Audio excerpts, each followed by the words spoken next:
Hello students, welcome to OL experts. आज की class में जो हमारा यूनिट चल रहा है that is the current challenges of Indian economy, उसमें हम लोग रूरल डेवलपमेंट के बारे में बात करने जा रहे हैं।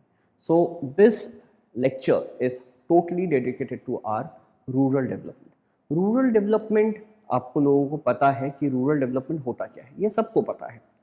अब हम लोग थोड़ा सा और डीप इन जाएंगे कि भाई रूरल डेवलपमेंट में क्या क्या चीज़ें और आती हैं, या ओवरऑल रूरल डेवलपमेंट में आगे, या लेट्स से कैसे इस चीज़ को बढ़ाते हैं या बनाते हैं, जो हमारा रूरल एरिया है उसको डेवलप कैसे करते हैं।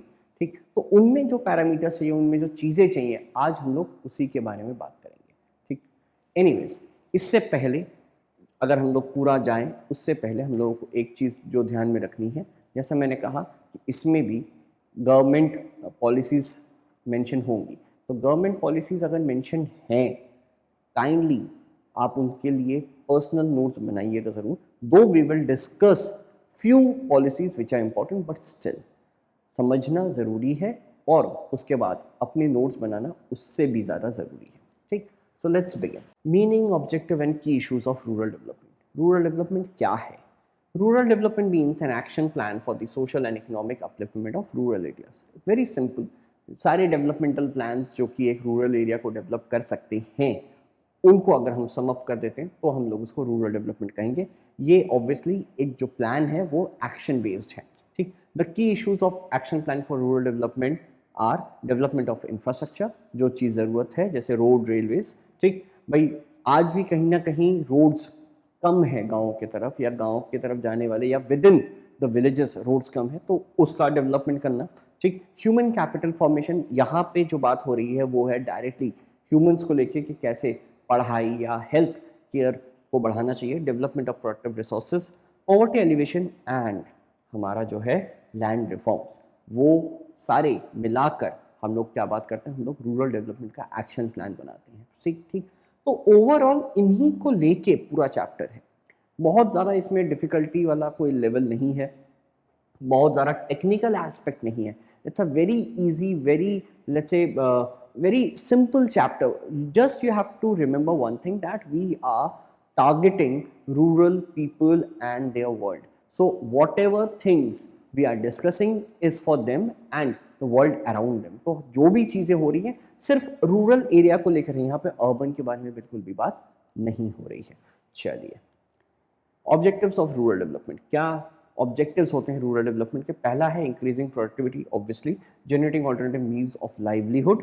ठीक, प्रमोटिंग एजुकेशन, हेल्थ फैसिलिटीज़। ये देखिए, आप अगर ढंग से देख रहे हैं तो यही वाला पॉइंट ह्यूमन कैपिटल के ऊपर है, बाकी जो दो पॉइंट्स हैं वो हमारे इंफ्रास्ट्रक्चर के ऊपर है या ओवरऑल डेवलपमेंट के ऊपर है। तो ऑब्जेक्टिव्स भी कहीं ना कहीं वही है।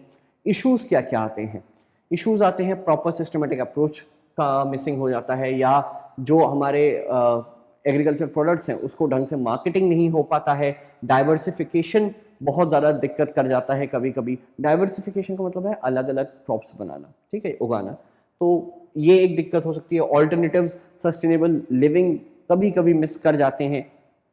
ऑर्गेनिक फार्मिंग जो कि आजकल बहुत ज़्यादा चल रहा है, लेकिन आज भी कहीं ना कहीं जो फार्मर्स हैं they actually bit hesitated about this organic farming. तो इसको कैसे ऑर्गेनिक फार्मिंग को सामने लाना है, या लेट्स से हमारे जो एग्रीकल्चर जो पूरा मार्केट है उसमें ऑर्गेनिक फार्मिंग का कैसा रोल बढ़ना चाहिए, कितना बढ़ना चाहिए और कैसे बढ़ना चाहिए, इसके बारे में भी कुछ इश्यूज आते हैं, जिसमें हम लोग यहाँ पे उसके बारे में हम लोगों ने लिखा है। ठीक, next we have honest system of land reforms, development of human resources, जैसा हम लोगों ने देखा, health, sanitation, public health, development of human resources including literacy, education and skill development, development of infrastructure like electricity, irrigation, transport facility, etc. तो हर चीज़ कहीं ना कहीं आप देखोगे, जैसे मैंने कहा, रूरल इंडिया के ऊपर ही है। नो डाउट पॉइंट्स अलग अलग हैं, लेकिन जो उनका इम्पैक्ट पड़ेगा वो पड़ेगा डेवलपमेंट के रूप में।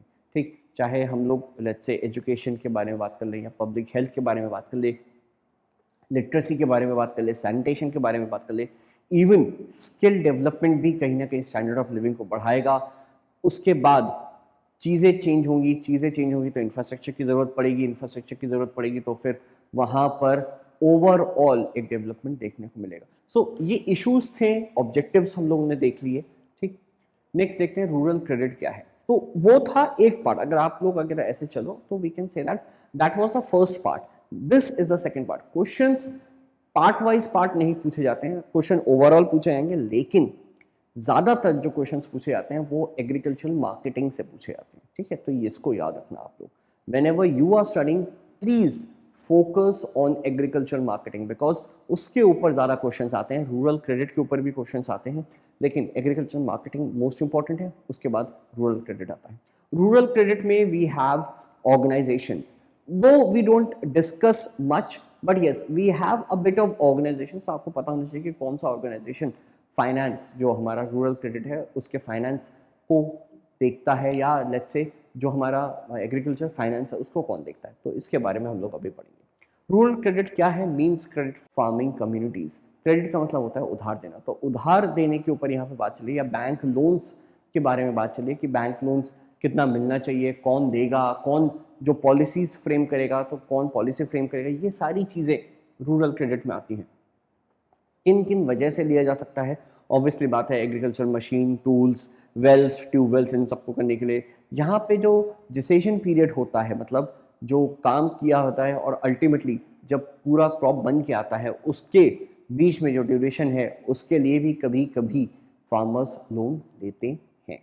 सोर्सेस क्या है? Non institutional. अब ये तो सबको पता है कि भाई दो तरीके के फाइनेंस वर्ल्ड इंडिया में एग्जिस्ट करते हैं, एक है नॉन इंस्टीट्यूशनल, दूसरा है institutional. Institutional, any and every institution which comes under RBI, वो हर चीज़ हमारा इंस्टीट्यूशनल सोर्स में आएगा। उसके अलावा बाकी हर इंसान, जगह, इंस्टीट्यूशन नॉन इंस्टीट्यूशनल सोर्सेस में आएंगे। मतलब नॉन इंस्टीट्यूशनल वो जहाँ पे आरबीआई का किसी भी तरीके का कोई भी नियम या लेट्स से कंट्रोल नहीं चलता, लेकिन इंस्टीट्यूशनल में ऑब्वियसली चलता है। That's the reason non institution में एक्सप्लॉयटेशन ज़्यादा है। इसको याद रखना कि अगर क्वेश्चन आता है कि why you should prefer institutional sources over non institutional, then you should mention because non-institutional sources are more exploitive in nature, ठीक, क्योंकि उनके ऊपर कोई कंट्रोल नहीं होता, तो वो अपने मन मुताबिक तरीके से इंटरेस्ट चार्ज करते हैं। उनका अगर मन रहता है तो वो सिक्योरिटी लेते हैं, वरना नहीं लेते। उनका कभी भी अगर मन करेगा तो वो लोन वापस करने के लिए आपके ऊपर दबाव बना सकते हैं। So these points make it very difficult under this non institutional sources. And under institutional sources obviously it's a government thing, भाई बैंकिंग एक्ट है, हमारे पॉलिसीज ऑलरेडी फ्रेम्ड हैं, तो किसी भी तरीके का एक्सप्लॉयटेशन तो यहाँ पे नहीं होगा, ठीक। तो नॉन इंस्टीट्यूशन में कैसे आते हैं? मनी लेंडर्स आते हैं, ट्रेडर्स आते हैं, कमीशन एजेंट्स आते हैं जो आपको रुपए उधार देते हैं, even your relatives and friends. अब इसका मतलब ये नहीं है कि फ्रेंड्स और जो रिलेटिव्स हैं वो आपको एक्सप्लॉयट करेंगे, इसका मतलब ये है कि भाई उनके ऊपर कोई रूल नहीं है ना, रूल नहीं है तो भाई वो ऑब्वियसली नॉन इंस्टीट्यूशनल हुए। इंस्टीट्यूशनल में cooperative credit society, commercial banks, even we have RRBs, NABARD and self help groups, तो ये सब भी है। अब इंपॉर्टेंट क्या है? इंपॉर्टेंस है हमारा रीजनल रूरल बैंक इंपॉर्टेंट है और नाबार्ड इंपॉर्टेंट है। नाबार्ड क्या है? हम लोग नाबार्ड के बारे में बात करते हैं। नाबार्ड क्या है? नाबार्ड एक्चुअली जो बैंक बनाया गया वो बनाया गया स्पेशली फॉर एग्रीकल्चर, ठीक है। आरबीआई पहले एग्रीकल्चर को देखा करती थी, reserve bank of India, obviously आप लोगों को पता है, दैट्स द ओनली बैंक जो हमारा लेट्स से एपेक्स इंस्टीट्यूशन है, ठीक।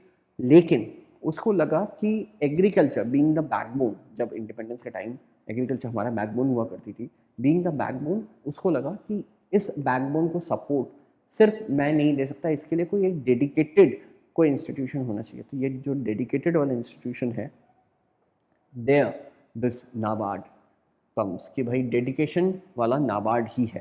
तो नाबार्ड क्या है? National bank for agriculture and rural development, establish 1982। तो 1982 में ये एस्टैब्लिश हुआ था। इसका सोल जो रीज़न था वो सिर्फ एग्रीकल्चर एंड रूरल डेवलपमेंट करना ही था। इसका मतलब ये नहीं है कि ये रूल्स एंड रेगुलेशंस बनाएगा तो आरबीआई दखल अंदाजी नहीं करेगा, लेकिन जो अपर हैंड है वो नाबार्ड करेगा। नाबार्ड आरबीआई को बता सकता है कि मैंने ये रूल बनाया है, आरबीआई फिर अपने हिसाब से इसको चेक करेगा, then it will pass the rules and regulations. But बनाएगा या जो देखने का जो चेक है या ऑडिट वाला जो पार्ट है, वो हर चीज़ नाबार्ड के पास ही है एग्रीकल्चर एंड रूरल डेवलपमेंट के केस में। चलिए next agriculture diversification. Agriculture diversification जुड़ता है हमारे एग्रीकल्चर मार्केटिंग से। मार्केटिंग या एग्रीकल्चर मार्केटिंग का मतलब वो हर चीज़ जो हम लोग मार्केटिंग में करते हैं, क्योंकि यहाँ पे एग्रीकल्चर वर्ड यूज़ हो रहा है तो ऑब्वियसली यहाँ पे जो बात हो रही है वो हो रही है एग्रीकल्चरल प्रोडक्ट्स की। तो गेहूँ अगर उगा है तो उसको बेचना है, कैसे बेचना है, कितना बेचना है, कहाँ बेचना है, कितने क्वांटिटी में बेचना है, क्वांटिटी के ऊपर लेबल किस तरीके का होगा, क्या लिखा रहेगा, क्या नहीं लिखा रहेगा, वो हर चीज़ मार्केटिंग में आती है। From storing to selling, each and everything आप लोगों को बहुत अच्छे से पता है। Being from a commerce background, you know what marketing is all about. So agriculture marketing is actually anything and everything, or let's say all those activities from harvesting to the selling of that product to the final consumer. तो वो हर चीज़ को अगर मैं हर activity को मैं अगर जोड़ लेता हूँ तो हमें एग्रीकल्चरल मार्केटिंग मिलेगा। डाइवर्सिफिकेशन इसका एक पार्ट है कि भाई अगर हमने गेहूँ उगाया है तो कुछ और भी उगा सकते हैं, या अगर हम लोग सिर्फ ट्रैश क्रॉप्स में यूज़ कर रहे हैं तो हम लोग फ्रूट्स भी कर सकते हैं, या लेट्स से कोई दूसरी तरीके की फार्मिंग भी कर सकते हैं। So that is agricultural diversification is all about. चलिए, एग्रीकल्चर मार्केटिंग के डिफेक्ट्स या प्रॉब्लम्स क्या क्या हैं। प्रॉब्लम्स है एडिक्वेट वेयर हाउसेज नहीं है, then multiplicity of middle man है, मतलब बहुत सारे बीच में एजेंट्स हैं, देन भाई रेगुलेटेड मार्केट नहीं है, माल प्रैक्टिस है, मतलब करप्शन है वहाँ पर, we have lack of adequate finance, भाई अच्छे तरीके से रुपए का यहाँ पे लेन देन नहीं होता, या लेट्स से जो नॉन इंस्टीट्यूशनल जो सारे इंस्टीट्यूशंस हैं वो कहीं ना कहीं उनका जो होल्ड है वो ज़्यादा होल्ड है, और अभी भी नाबार्ड एंड आरबीआई का होल्ड यहाँ पे कम है। इनएडिक्वेट means of transport and communication, आज भी कहीं ना कहीं जैसे मैंने कहा रोड्स की कमी है, तो अगर रोड्स की कमी है तो समझ लीजिए वहाँ पे ट्रांसपोर्टेशन भी कम ही होगा। तो ये कुछ डिफेक्ट्स हैं। मेजर्स क्या क्या हुए हैं भाई, मार्केट को रेगुलेट किया जा सकता है, कोऑपरेटिव एग्रीकल्चर मार्केटिंग सोसाइटी बनाई गई है कि भाई एक साथ मिलकर जुलकर प्रोडक्ट्स को बेचें, जिससे जो बाइंग और सेलिंग का जो प्रोसेस है पूरा वो फेयर हो, ऐसा ना हो कि किसी ने आपको एक्सप्लॉइट कर दिया हो। तो ये सारी चीज़ों को रोकने के लिए we have cooperative agriculture marketing thing. Provision of warehousing facility, government ने सब्सिडाइज ट्रांसपोर्ट भी फैसिलिटी प्रोवाइड किया, और जो इंफॉर्मेशन है अबाउट द मार्केट उसको फार्मर्स के पास पहुंचाने का गवर्नमेंट ने अलग अलग तरीके से प्लेटफॉर्म्स बनाए हैं, from app to phone calls to let's say kiosk, we have each and every thing जहाँ पे फार्मर्स जाके डायरेक्टली पता कर सकते हैं कि क्या क्या चीज़ें या क्या क्या फैसिलिटी उसके लिए ऑलरेडी अवेलेबल है। बफर स्टॉक्स भी हैं, मिनिमम सपोर्ट प्राइस भी है, then we have public distribution system, we have alternative marketing channels, we have improvement of physical infrastructure। तो हर चीज़ गवर्नमेंट ने कहीं ना कहीं काम करके रखा है। इसमें जो MSP वाला पॉइंट है, मिनिमम सपोर्ट प्राइस, इसका मतलब ये है कि किसी एक क्रॉप का प्राइस एक हद के ज़्यादा नीचे नहीं जा सकता, एक लेवल के नीचे नहीं जा सकता है। दैट इज सपोज अगर एक क्रॉप की MSP गवर्नमेंट ने रख दी है 25, तो मार्केट में प्राइसेस भले कितना कम चली जा रही हो लेकिन कभी भी 25 के नीचे नहीं जाएगा, ये पॉसिबल ही नहीं है। सो MSP is that. Public distribution system, हमारा राशन जो शॉप्स होते हैं उसको कहा जाता है कि जहां गवर्नमेंट को लगता है कि भाई रुपए नहीं मिल पा रहे या अर्निंग नहीं हो पा रही है, थ्रू PDS गवर्नमेंट उन जगह पे या उन एरियाज़ में जो राशन है वो प्रोवाइड करती है, ताकि कभी भी किसी को फूडिंग प्रॉब्लम ना हो। ठीक है। ऑल्टरनेटिव मार्केटिंग चैनल्स, ऑब्वियसली जो अभी हम लोगों ने पढ़ा कि अलग अलग तरीके से मार्केटिंग चैनल्स को किया जाता है। उसी में आता है हमारा एग्रीकल्चर डाइवर्सिफिकेशन, जहाँ पे हम लोग प्रोडक्शन या अलग अलग तरीके से काम करने की कोशिश करते हैं विथ द फार्मिंग। भाई फार्मिंग के अलावा और भी जो चीज़ें कर सकते हैं वो है हमारा agriculture diversification. The agriculture diversification implies diversification of crop production and shifting of agriculture workforce to other allied activities. ठीक है, तो समझ में आ रहा है फार्मिंग के अलावा और भी चीज़ों को अगर हम लोग जोड़ देते हैं, दैट इज एग्रीकल्चरल डाइवर्सिफिकेशन। ठीक है, तो एग्रीकल्चर डाइवर्सिफिकेशन हमें ये बताता है क्या क्या इम्पोर्टेंस है, या इतना डाइवर्सिफिकेशन का इतना ज़्यादा जोर क्यों हम लोग दे रहे हैं, क्योंकि ये एक तरीके से हमें एक इंश्योरेंस या let's say assured some provide कर सकता है। सपोज वहाँ पे बाढ़ आ गई या बारिश नहीं हुई या बारिश ज़्यादा हो गई और क्रॉप किसी ना किसी तरीके से ख़राब हो गया, तो दूसरे जो ऑल्टरनेटिव इनकम सोर्स है उसके थ्रू वो इनकम जनरेट कर सकता है, वो फैमिली इनकम जनरेट कर सकती है। इससे क्या होगा, कभी भी वो जो पॉवर्टी वाला जो सिचुएशन है वो नहीं आएगा। नेक्स्ट, यहाँ पे जो सीजनल अनएम्प्लॉयमेंट रहता है वो कहीं ना कहीं कट जाएगा। जैसा हम लोगों ने अनएम्प्लॉयमेंट के केस में बात किया था कि कभी कभी एग्रीकल्चर सेक्टर में हम लोगों को देखने को मिलता है कि कुछ पर्टिकुलर फार्मर्स एक तरीके ही क्रॉप वो प्रोड्यूस करते हैं, ठीक है, तो उस सीजन में तो वो ज़रूर एम्प्लॉयड हैं, लेकिन अगले सीजन में वो अनएम्प्लॉयड हो जाते हैं। तो अगर डाइवर्सिफिकेशन उन्होंने कर दिया है तो वो 12 मंथ्स ही कहीं ना कहीं एम्प्लॉयड रहेंगे। अगेन पॉवर्टी वाली सिचुएशन यहाँ पे नहीं आएगी। नेक्स्ट, ओवर क्राउडिंग जो होती है एग्रीकल्चर मार्केट में या लेट्स से एग्रीकल्चर सेक्टर में वो नहीं रहेगा। यहाँ पे ओवर क्राउडिंग का मतलब है डिपेंडेंसी। सारे लोग या लेट्स से ज़्यादा लोग सिर्फ एग्रीकल्चर या फार्मिंग में ही कहीं ना कहीं अपना फोकस दे रहे हैं। इससे क्या हो रहा है, इससे सप्लाई तो बढ़ती चली आ रही है लेकिन डिमांड उतनी नहीं है। तो क्या होगा, जो क्रॉप्स हैं या लेट्स से जो प्रोडक्शन है वो वेस्ट चली आ रही है। सेकेंड पॉइंट क्या हो सकता है इसमें, सेकेंड पॉइंट ये हो सकता है कि अगर ज़्यादा से ज़्यादा लोगों ने फार्मिंग करना शुरू कर दिया तो लैंड के ऊपर प्रेशर पड़ेगा, तो ये भी कहीं ना कहीं बुरा है। तो इस प्रेशर को, ये जो एक कहीं ना कहीं डिपेंडेंसी है, इसको हटाने के लिए भी diversification is very much needed. Next we have जितने भी नॉन फार्म सेक्टर्स हैं उनमें भी या लेट्स से उनको भी एक साथ मिलाकर काम करना ताकि उनमें भी डेवलपमेंट हो। अगर हम लोग कहते हैं लेट्स से एक एग्जांपल के तौर पे कि पोल्ट्री पे अगर काम हो रहा है और वो कहीं ना कहीं एक सेक्टर है जो कि अच्छा रुपए दे सकता है, मैं ये एग्जांपल ले रहा हूँ, एक अच्छा सेक्टर है जो कि रेवेन्यू अर्न कर सकता है लेकिन निग्लेक्टेड है बिकॉज ऑफ एग्रीकल्चर सेक्टर, तो वहाँ पे जो रेवेन्यू जनरेट हो सकता था वो अब नहीं हो रहा है।